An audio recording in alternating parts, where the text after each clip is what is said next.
അട്ടപ്പാടി കൽമുക്കിയൂരിൽ ഒറ്റയാൻ കൃഷി നശിപ്പിച്ചു. ഇന്ന് പുലർച്ചെയാണ് ഒറ്റയാൻ ജനവാസ മേഖലയിലെത്തിയത്. നിഖിൽ പ്രമേഷ് പാലക്കാട് നിന്ന് വിവരങ്ങളുമായി ചേർന്നു. നിഖിൽ, എന്തൊക്കെയാണ് അറിയാൻ കഴിയുന്ന വിവരങ്ങൾ? വേണമെന്ന് രാവിലെ 6 മണിയോടുകൂടിയാണ് അട്ടപ്പാടി കൽമുക്കിയൂരിൽ ജനവാസ മേഖലയിൽ കട്ടാൻ എത്തിയത്. ഒറ്റയാനാണ് എത്തിയത്. ഇതിനുശേഷം ഈ പ്രദേശത്തെ കൃഷി വ്യാപകമായി നശിപ്പിക്കുന്ന സാഹചര്യമുണ്ടായി.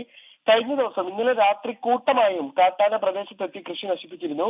അട്ടപ്പാടിയിലെ വിവിധ മേഖലകളിൽ ജനവാസ മേഖലകൾ കേന്ദ്രീകരിച്ചുകൊണ്ട് ഈ കാട്ടാനകൾ ഇറങ്ങുന്നത് കഴിഞ്ഞ ഏതാനും ദിവസങ്ങളായി പതിവായിട്ടുണ്ട്.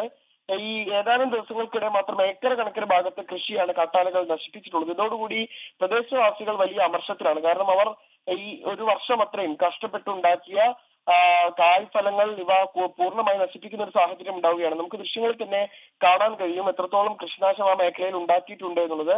ഇന്ന് രാവിലെ 6 മണിക്ക് ജനവാസ മേഖലയിലേക്ക് എത്തിയ ഈ കൊമ്പൻ ഏതാണ്ട് 1 മണിക്കൂറിലധികം സമയം അവിടെ ചെലവഴിക്കുന്ന സാഹചര്യമുണ്ടായി. ആ സമയത്തെല്ലാം തന്നെ ഈ കൃഷിയിടത്തിലൂടെ ആയിരുന്നു ഈ ഈ കാട്ടാന കടന്നുപോയത്. ഇതേ തുടർന്ന് വ്യാപക നാശനഷ്ടമാണ് ഉണ്ടാക്കിയത്. ഈ വനംവകുപ്പ് ഉദ്യോഗസ്ഥരെ അവർ വിവരം അറിയിച്ച് അവർ സ്ഥലത്തെത്തുമ്പോഴേക്കും തന്നെ കൃഷിനാശം ഇവിടെ സംഭവിച്ചു കഴിഞ്ഞിരിക്കും.